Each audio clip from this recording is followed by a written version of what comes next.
बाबाको नाम के हो रे? मेरो बाबु पण्डित सिंह लामा। अनि ठुलो बाबा? मेरो बाजे चाहिँ अमृत सिंह लामा। काका? अमृत सिंह लामाको छोरा मेरो बाबु पण्डित सिंह लामा र चतुर सिंह लामा दाइ मेरो काकाले।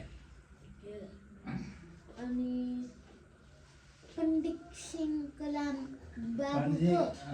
पण्डित सिंह लामाको छोरा म। तपाईँ?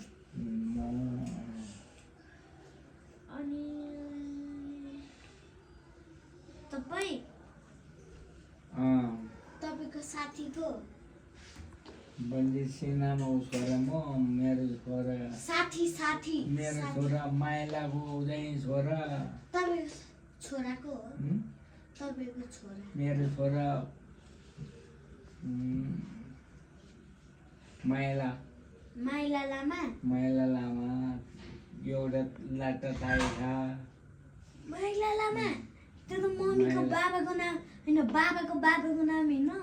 अनि बाबाको बाबा चाहिँ आखेको छोरा होइन त? बाबाको बाबा। ल पण्डित सिंह लामाको छोरा यो। बाजेको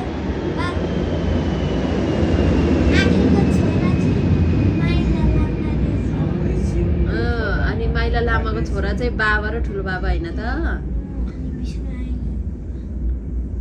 ल थाहा नै थिएन मलाई त। अनि आखे चाहिँ को भन्ठाने त तिमीले? कसको बाबा भन्या त? मैले केहीको बाबु भन्दा कसको बाबा? सुनिल छेवा लामाको बाजे जस्तो लाग्दैन भने। अनि सुनिल छेवाङ लामाको बाजे होइन त? बाबाको बाबालाई त बाजे भन्छ त होइन? बाबाको बाबा हो नि त? आखे भन्नु नि त। ए बाजेलाई आयो भने थाहा नै थिएन। त्यही भएर त गफ गर्नुपर्छ। बुझ्यो अब? को रहेछ? अनि तर आखे छिटो मर्नु पर्ने किन? क्यान्सरले मरे? बिरामी भएर। बिरामी भयो। मर्ने काल आएपछि मर्छ नि।